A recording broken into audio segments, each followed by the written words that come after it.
Номоо Мишель гэдэг. Би 17 настай. YouTube болон Instagram бол миний амьдралын маань нэг хэсэг. Бараг л цуснд маань гүйдэг байх. Миний өглөө босоод хамгийн түрүүнд хийдэг зүйл гэвэл утсаа шалгах. Тэгээ унтахын өмнө хийдэг зүйл гэвэл бас утсаа шалгах. Өдөрт би юу хийдэг вэ гэвэл утсаа үздэг.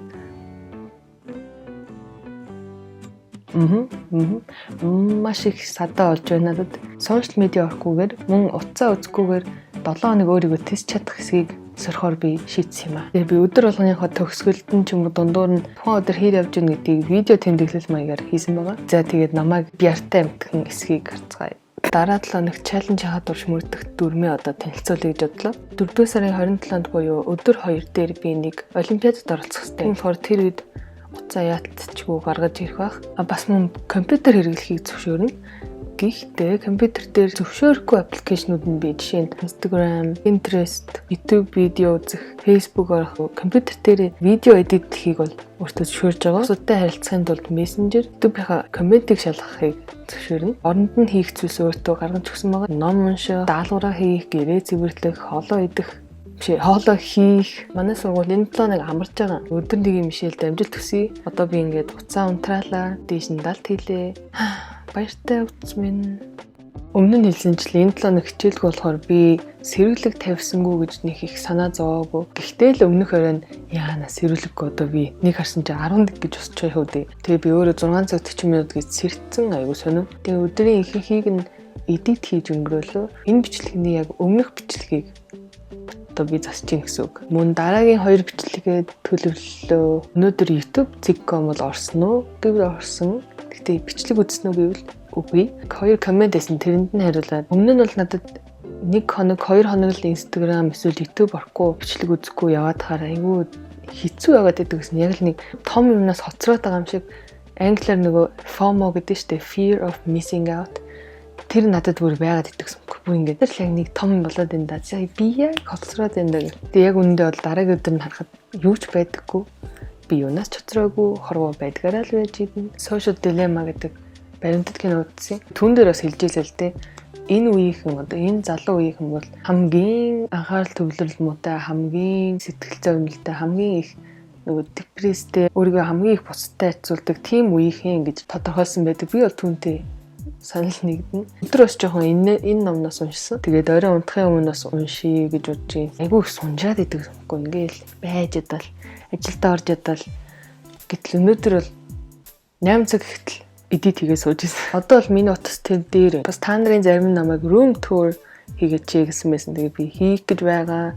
Үүнийг энэ 7 хоног хийн, буюу утасгүй 7 хоногтой хийн. Би бодож байна. Өдөр 2 өглөө гэхтэл YouTube руу ороод комментаа шалгах гэтэл өөдөөс гой бичлэгүүд намайг үзээч гэд байхад нь би одоо тэгэл. Гэхдээ би нэг ч үзээгүй л дээ. Надад татгалцахын аргагүй санал шиг л байсан баг л. Цэхээс өмнө газ YouTube-ийг X хийгээл гарсан да. Өдөөс хойш харин нэг олимпиадтай байсан. Тэр олимпиадын заавал утсан дээрээ зүүмд та дүүгээрээ өөрийгөө харуулах хэвээр. Тэргэлж дуусчаад буцаагаа далд хийцэг.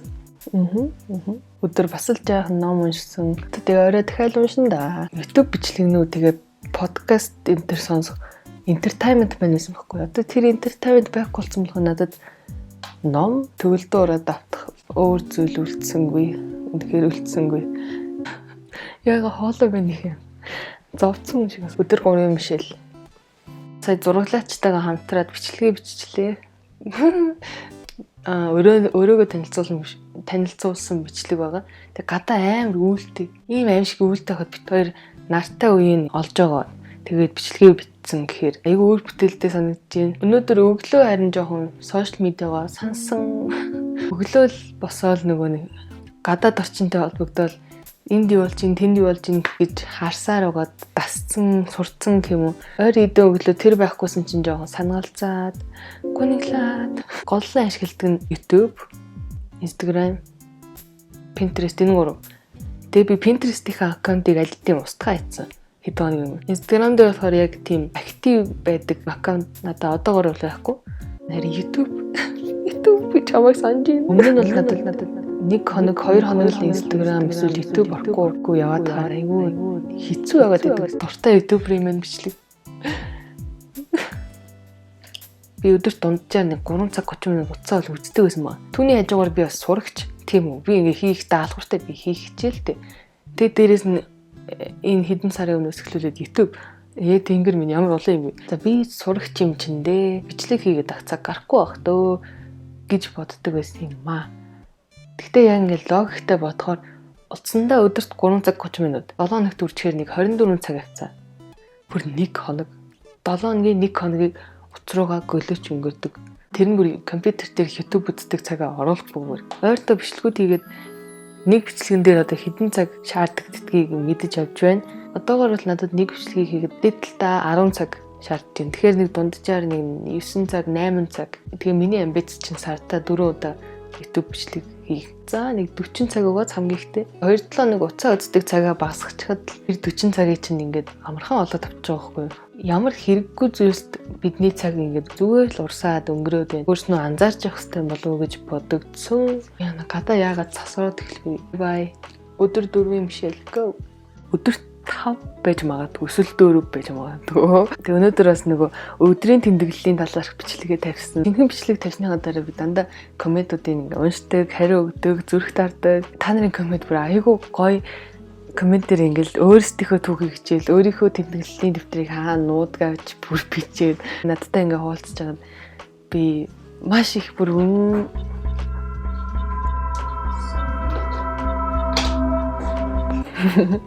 дүү ороод ирлээ sorry. Надтай хуваалцдаг төр маш их баярлалаа. Та нарын комментиг унших гэж өнөөдөр YouTube нилээд орлоо.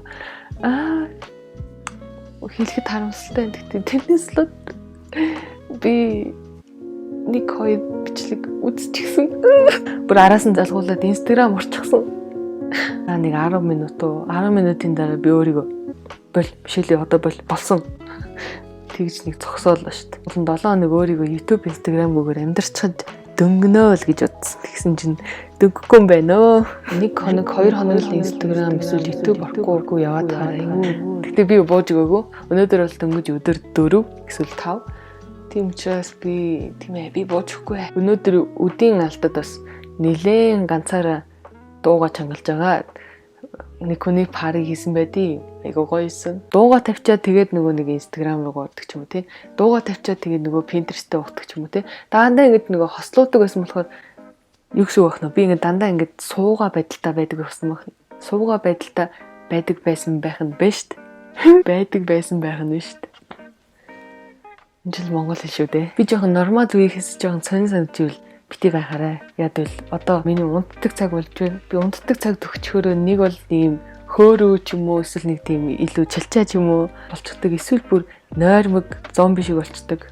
Өнөөдөр бол гоё өдөр тарцсан байна. Айлгал унтлахны бас сэрэгдэг цагаа нэг байлгахыг хичээж байгаа. Ялангуяа одоо ингээд сэрүүлэггүй байгаа шүү дээ. Би одоо уцаад унтраагаа тийшээ далд ийсэн болохоор тэгээ одоогоор бол 8 цаг хангалттай 8 цаг бол унтчихж байгаа. Хичээлтэй байдаг байсан үе шүү дээ. Одоо сургууль гэдэг зүйл байдаг байх үед за нэг 6 цаг. Тэр бол хамгийн ихтэй. Дунджаар нэг 5 цаг ил нойртой. Онлайн хичээлийн бас нэг сайхан тал нь ядчил нэг бүтэн нойроо авах нөхцөл нь бол бүрдсэн байгаа байхгүй. Гэтэ яг бүтэн нойроо авах уу эсвэл авахгүй юу гэдэг нь одоо сурагчид нарын гарт сонголт нь байгаа. Энд чинь хичээл ордог байхад яалтчгүй нойроо хасан бий тэр нэг бие даалтын. Нойроо хасан бий тэр нэг шалгалт нь бэлдэх. Нойроо хасан бий тэр нэг даалгаврыг яна би яриа хэтрүүлээд багш юм уу. Sorry. Энэ амар сүртэй ном байгаас гэмт хэрэг ба ялч шитгэл Достоевский. Сошиал медиа утасныхаа цагийг бацгатсан чи ингээд ном хүртэл уншаад ганцаараа дискодоо тэгээд дээрээс нь хоббин дээр ажиллаад өнөөдөр та нарт гоё мэдээ та нарт ч гэж өөрт маань ч гэсэн гоё яваа л та. Мэдээ дуулгахад бүжигтэй дахин бибидээ татагдаж эхэлж байгаа. Өдөр 4 Мишель нэг юм байлаа. Өдөр 5 Мишель мэдчилж байна. Өнөөдөр бас нийлийн сорилттой өдөр байлаа. Өнөөдөр миний нэг дуртай хамтлаг шинэ дуугаа YouTube дээр цацсан байхгүй.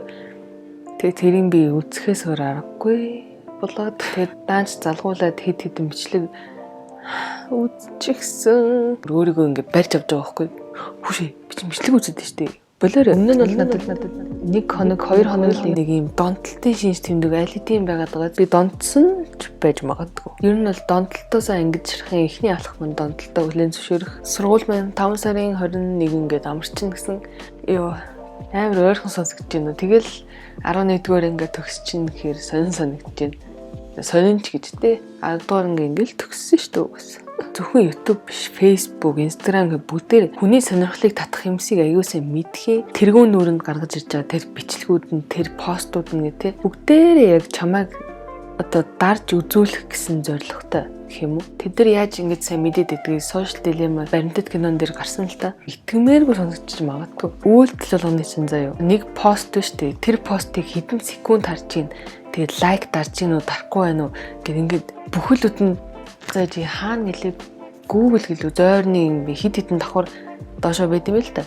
Тэгээд тийм дотор нь юу байдаг вэ гэхээр зүгээр л том компьютерууд. Тэр компьютерууд нь юу агуулдаг вэ гэхээр тэр хэрэглэгчийн мэдээллүүдийг тэр миний саяны хэлсэн тийм мэдээллүүдийг тэгжээш тэр алгоритм нь тухайн хэрэглэгч одоо юунд татагддаг юм байна. Эсвэл тэр хэрэглэгчийг юу ингэж өдөөж ийн, уурлаж ийн ч юм уу гэдгийг нь бүгдийг тэмдэглэл яваад байдаг гэсэн үг. За өдөр 6-гийн мишэл амжилт хүсье. Сая би хэдэн цагт унтах гээд орондоо орсон юм байдаггүй. Тэгээд нэг харсан чинь цаг 5 дөгч явах юм. Уг нь яг ийм үедл утас айгүй хэрэг болох юм. 30 минутын дараа намайг сэрээч гин сэрүүлэг байдаг та тэгсэн чинь. Өдөр ирэх тусам чаленж үнэхээр хэцүү болж байна. Чаленж хурдан дуусчихаасаа гэж бодож байна. Харин би YouTube-ыг ашиглаж дуртай хүмүүсийнхаа бичлэгийг үзээд тэгээд тэдэнтэйгээ нэг тийм холбогдсон санагддаг дээ. Тэрийг л санаж байна да. Тэгээд саяны хэлсэн маань YouTube дээр өдөрт бараг хэдэн цагийн өнгөрөөдгийг маань зөвтгөхгүй л дээ. Үдсэн юмных нь 70% л жинхэнэ цагийн гарцууд байдаг. Тэгээд өнөөдөр өдөр яриа дуусаагүй өнгөрч 5 цаг гэхээр компьютер дээр засаад авах бичлэгч алга. Гүлийсэн байгаад байл бити гахаарай. Би саяхан хэдэн цагийн юмтэй унтлагнаасаа босч ирсэн болохоор баяртай монголчуудаа. Ямар гээч 7 хоног байваа. Утсаа гаргаж ирэх цаг боллоо. Одоо би ингээд даваа болон сул талуудыг нь 7 хоногийн турш утсуулан сошиал медиагуу амьдрахтаа ингээд битсэн. Тэгээд одоо танилцуул ажлыг илүү бага хугацаанд хийдэг болсон. Буюу миний анхаарлын түвшин илүү сайжирсан гэсэн үг. Өглөөг өөртөө зарцуулдаг болсон. Усангуудаа шууд хорвоо дэлхийд юу болж ийн өөрийгөө бараг хаячих шахамл байдаг байсан. Илүү их ном унших, төгөлдөр хуураад автах гэх мэт хоббинуудад байна илүү их цаг гарч ирсэн. Тэгээд бас өөртөө илүү холбогдсон гэж болно. Сул тал нь гэвэл бусадтай холбогдоход хэцүү байсан. Жишээ нь утсаар ярих, над руу ч хинч залхаагүй л байна л та харвас. Бас бусадтай холбогдох гэдэгт нь YouTube бичлэгнүүд орно. Яа гэвэл дуртай YouTuber-уудынхаа бичлэгийг үзснээрээ тэдэнтэй ингэж нэг холбогдож байгаа юм шиг тэгж санагддаг болохоор зураг дарах, чатанд хариу өгөх, сэрүүлэг тавих, цаг агаар харах гэх мэт юм жижигхэн зүйлсэд маань энэ утас гэдэг ямар том үүрэгтэй гэдгийг нь одоо ухаарсан гэх юм. Тэгээд хамгийн гол нь сэрүүлэг. Энэний өмнөх өдөр би өдийн унтлага хийнэ гэж байгаа бараг хэдэн цаг унтаад алгуулсан.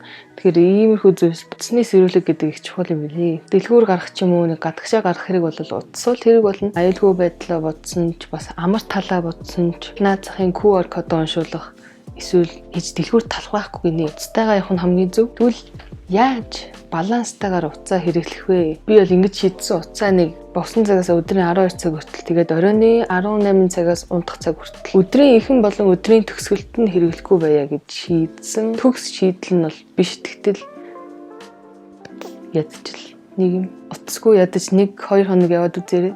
Өөрийгөө чадах нь уу, бяртай амт мэн үү гэдгээ хараарай. Би бол өөрийгөө бараг л бяртай гэдгийг бодлоо.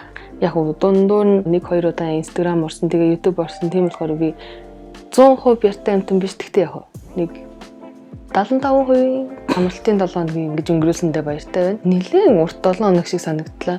Өмнө нь 7 хоногийн амралт гэхээр л бүр сүм. Дахиад 7 хоног амарч идэх үү гэдэг байсан чинь энэ 7 хоног болохоор удаан. Тэгтээ сайн талаараа удаан. Тэгээ энэ хүртэл үзсэнд баярлалаа. Таалагдвал subscribe дараарай, эсвэл like дараарай, эсвэл comment хийгээрэй. Тэгээ дараагийн бичлэг хүртэл баяртай. Намайг Мишель гэдэг би 17 настай. Би үнэхээр Instagram, YouTube тайтай. Тиймээс энэ 7 хоног уцаа үзгээ болохоор шийдлээ. Би жигнэс явлаа. Баяртай.